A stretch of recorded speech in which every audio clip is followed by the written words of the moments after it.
social estable si nuestras casas están derrumbadas y están destruidas moral y espiritualmente hablando? Esto es lo que ofrece el Espíritu Santo. El Espíritu Santo, dice la Escritura, que Él nos enseñará. Es decir, en medio de una sociedad en crisis, lo mejor es que haya gente inteligente. En medio de una sociedad en crisis, lo mejor es que haya gente con sabiduría. En medio de una sociedad en crisis, lo mejor es que haya gente con entendimiento, con visión de Dios. Gente que pueda discernir en medio de la dificultad lo que es de Dios y lo que no es de Dios. Y Jesucristo le dice a los discípulos: ustedes se quedarán en el mismo problema social, en el mismo problema político, en el mismo problema económico, pero les aseguro que el Espíritu Santo vendrá sobre ustedes y los hará inteligentes, llenos de sabiduría. Les enseñará todas las cosas. En Juan capítulo 16 y versículo 13,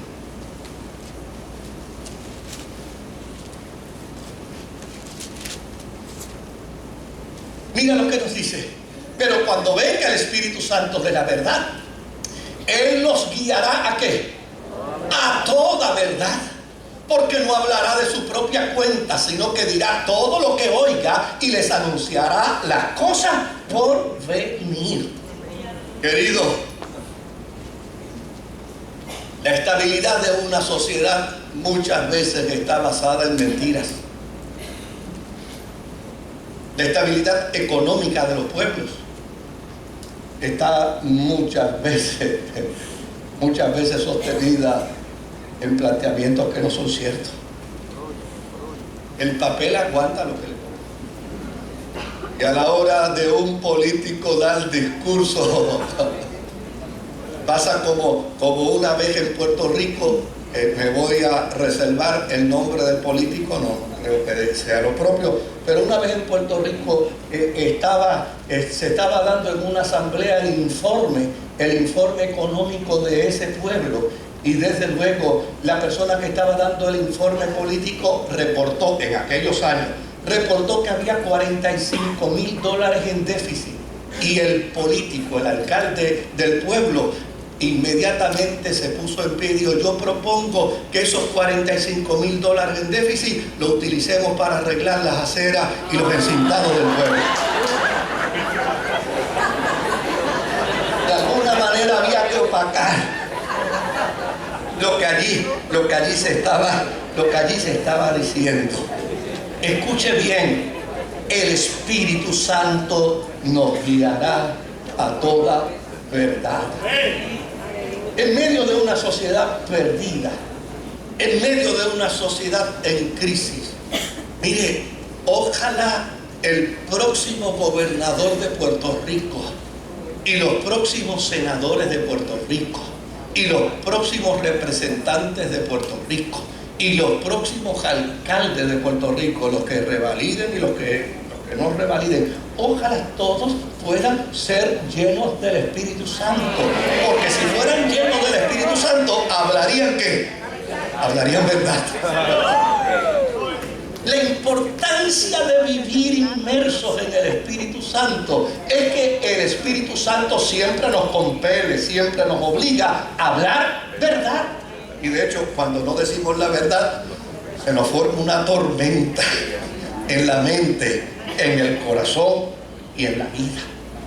Por el otro lado, mira lo que nos dice Gálatas capítulo 5 y verso 22.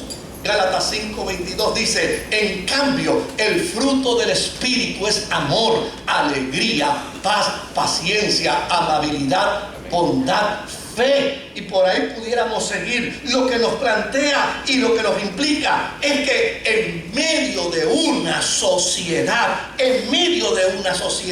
que adolece en profunda crisis, lo importante es ser llenos del Espíritu Santo, porque el Espíritu Santo nos inundará de gozo, nos inundará de paz, nos inundará de templanza, nos inundará de bondad, nos inundará de fe y nos inundará de ¿qué? De amor. Es fruto del Espíritu, es decir, es una manifestación que viene como resultado de la presencia del Espíritu Santo en nosotros.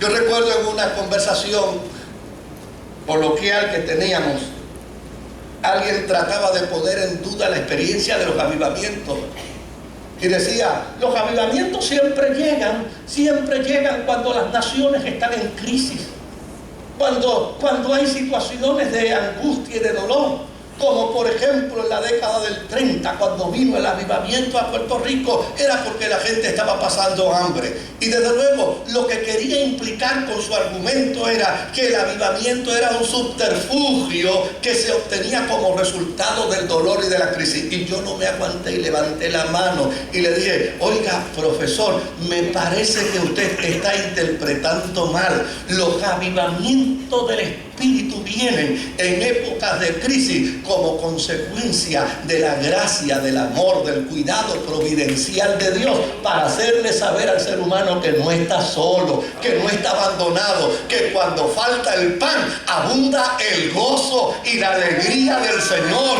que cuando hay enfermedad la presencia de Dios no nos abandona, que cuando hay situaciones de escasez el Dios del cielo sabe abrir las ventanas de los cielos y enviar bendición hasta que sobreabunde.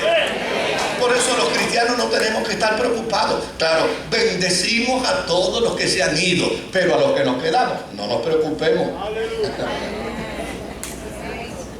Vivamos llenos del Espíritu Santo y entendamos que el Espíritu Santo nos capacitará para enseñarnos todas las cosas, nos guiará a toda la verdad y nos inundará de gozo, de paz, de templanza, de bondad, de fe, de amor, para que en medio de esta crisis podamos ser más que vencedores.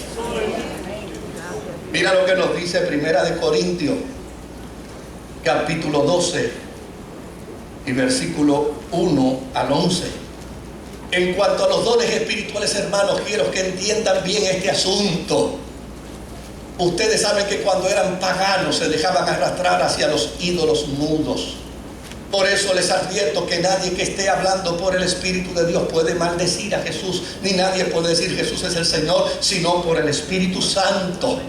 Ahora bien, hay diversos dones, pero un mismo Espíritu. Hay diversas maneras de servir, pero un mismo Señor. Hay diversas funciones, pero es un mismo Dios el que hace todas las cosas en todos. A cada uno se le da una manifestación especial del Espíritu para el bien de los demás. A unos Dios les da por el Espíritu palabra de sabiduría, a otros palabra por el mismo Espíritu de conocimiento, a otros da fe por medio del mismo Espíritu, a otros por ese mismo Espíritu dones para sanar a los enfermos, a otros poderes milagrosos, a otros profecía, a otros el discernir espíritus, a otros el hablar en diversas lenguas, a otros el interpretar lenguas. Todo esto lo hace un mismo y único Espíritu que reparte a cada uno según Él lo determina. No se vayan de Jerusalén hasta que sean llenos del Espíritu Santo. El Espíritu Santo después empujó a los cristianos de Jerusalén para otros lares, pero no se podían ir sin antes ser llenos del Espíritu Santo. Ayer en el Congreso escuchaba algunos planteamientos, sobre todo en la afirmación que hacemos los cristianos pentecostales con respecto a la sanidad. Recuerdo que dentro de los comentarios jocosos que se planteaban, decían, bueno, había que creer en la sanidad porque no había plan médico. Y desde luego es muy cierto. Y esto me hizo retrotraer una experiencia de hace muchos años atrás, más de 40 años atrás. Donde yo fui a la República Dominicana a disfrutar unos días. Y una de las personas que andaba conmigo sufrió un accidente en su ojo derecho. Y la córnea de su ojo fue lacerada, al punto que como resultado del accidente, un pedazo de la córnea se desprendió. Desde luego, la persona gritaba de dolor y lo único que decía, allí fue donde yo aprendí la palabra excruciante. Este dolor es excruciante. Un dolor que no podía tolerar. Desde luego, vamos a un médico en el pueblo de Jarabacoa y el médico me permitió estar con la persona que hacía el estudio. Echó un líquido en el ojo y cuando echó el líquido en el ojo me dijo: acércate aquí, mírate esto. Y entonces con una lupa empezó a mirar el ojo y allí había un cráter. Se podía ver a través de la lupa. Me decía: el dolor que tiene que estar pasando, yo no se lo desearía a mi peor enemigo. Me dice que ella tiene que irse de aquí inmediatamente e irse a su país. Pero es que eso habría que resolverlo mañana. Bajar de Jarabacoa hasta Santo Domingo, la capital, no es fácil. 40 años atrás menos. Eso tendrá que ser mañana. Me dice: bueno, es probable que hasta se desmaye del dolor. Está sufriendo de dolor soportable. Yo le puedo dar algo ahora, pero de aquí sale y llega donde ustedes se están quedando y ahí no hay nada más que hacer. Y en efecto fue así. Le puso un calmante que realmente no le logró resolver todo el problema. Llegamos a la habitacioncita y allí, obviamente, ninguna tarjeta de plan médico. ¿Qué nos quedaba? Lo único que nos quedaba era impondrán las manos sobre los enfermos, sanarán. Pusimos las manos, hicimos una oración de fe. Y lo que es maravilloso, iba a decir increíble, pero no es la palabra correcta. Lo que es maravilloso es que cuando terminamos de orar, quedó sedada totalmente. De hecho,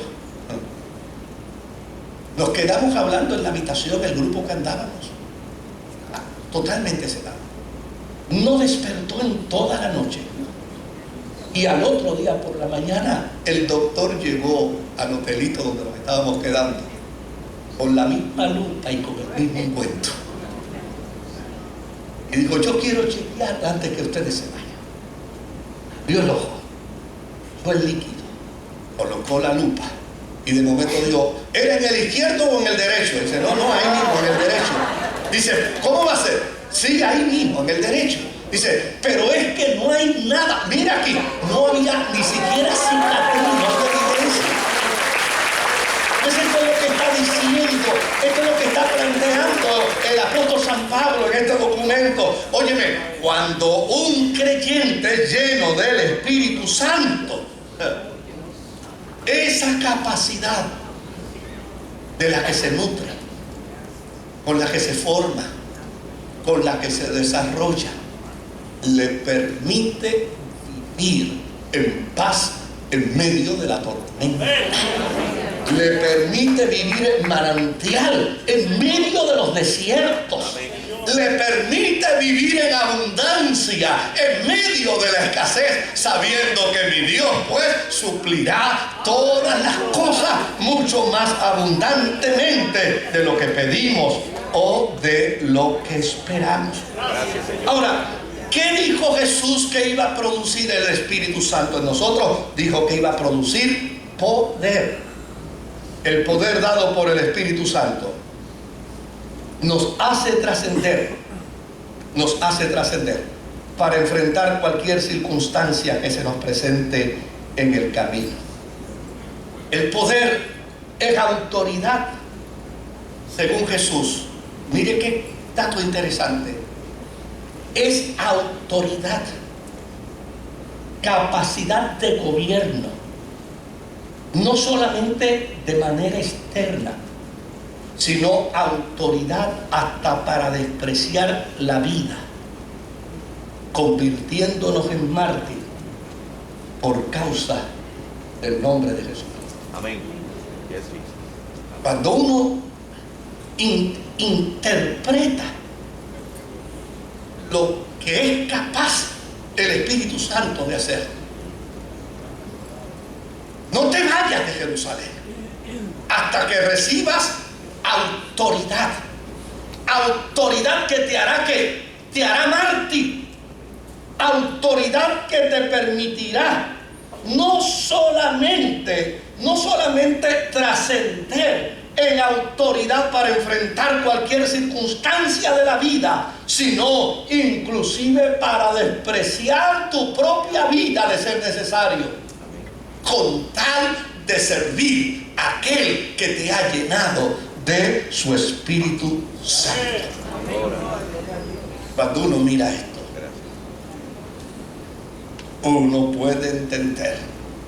Claro, vuelvo de nuevo por tercera vez. Bendigo a los hermanos que han salido de Puerto Rico. Voy a estar con ellos en los próximos días. Voy a compartir con ellos.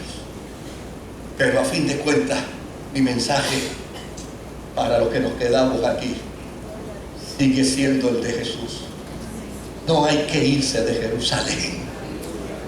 Si para ti Puerto Rico significa hoy dolor, sufrimiento, escasez, inseguridad, abatimiento, no te vayas de Jerusalén hasta que no seas, hasta que no comprendas, hasta que no entiendas lo que es vivir en la plenitud del Espíritu Santo, porque a fin de cuentas lo mismo es aquí que allá. Lo que es importante no es dónde estamos, sino a quién tenemos. Lo que es importante es a quién tenemos. Cuando yo miro el discurso que presentó Pablo, el sermón que presentó Pedro en Hechos capítulo 2, cuando yo miro, es una pena que el tiempo no me da. Dicho sea de paso, si en algún momento usted me ve escribiendo en el celular cuando estoy en el culto, no es que estoy en Facebook, ¿sabe? Es que para no levantarme, prefiero escribirle a la gente del sonido y de allá, desde acá, para que podamos comunicarnos de forma asertiva. Pero mire lo que nos dice Hechos capítulo 2. En el verso 15 y en el verso 16, Pedro pone en justa perspectiva lo que una persona llena del Espíritu Santo es. ¿Sabe? Allí estaban pensando que los que estaban llenos del Espíritu Santo eran borrachos. Ahora hay algunos que piensan que los que están llenos del Espíritu Santo somos ignorantes, fáciles de engañar, fáciles de manipular. Que los que estamos llenos del Espíritu Santo pueden hacer con ellos lo que se les da la gana. Desde luego, por eso mi énfasis al principio de la predicación: tenga cuidado a quién va a elegir, porque probablemente al que usted vaya a elegir lo trató de convencer mediante treta y engaño.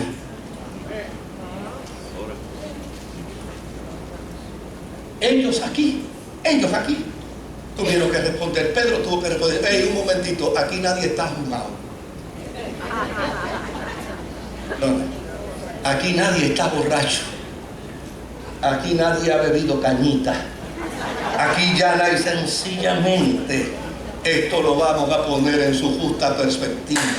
Este es el cumplimiento de la profecía bíblica de los documentos de ustedes. Lean lo que dice Joel cuando planteó y dijo: en los postreros días, dice el Señor, derramaré de mi espíritu sobre toda carne. Por lo tanto, en el verso 17 al verso 20, y me disculpan que está todo escrito allí, pero no tengo que avanzar, el apóstol Pedro entonces afirma la profecía bíblica en su justo cumplimiento. Óyeme, es importante que el mundo entienda, pero que los cristianos lo entendamos mejor.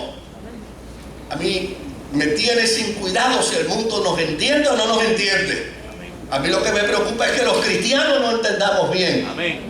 Nosotros somos el resultado de una llenura y de una plenitud del Espíritu Santo en nuestra vida. Y esta experiencia no es una experiencia emocional. Este es el resultado de un cumplimiento bíblico. Es el resultado de un cumplimiento profético. Es el resultado de un planteamiento de Jesús afirmando que jamás estaremos solos, que jamás estaremos abandonados, que ninguna crisis determinará presencia de Dios en nuestra vida, porque a fin de cuentas el Espíritu Santo de Dios estará con nosotros y en nosotros todos los días de nuestra vida hasta el fin del mundo. Amén. En el verso 21 al verso 22 del capítulo 2 de Hechos, Pedro hace el desafío para que aquella gente crea en Jesucristo. Y déjeme decirle algo con toda honradez y con toda franqueza: la iglesia no puede predicar otra cosa. La iglesia tiene que afirmar y predicar que solo Jesucristo salva. Amén. Que solo hay salvación a través del Mesías. Amén. Que solo hay salvación a través de Jesucristo.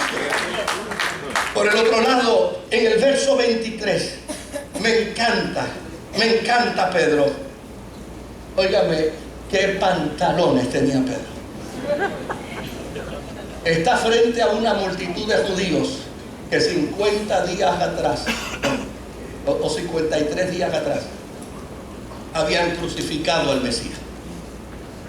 Se para frente a ellos y le dice: ustedes mataron al autor de la vida.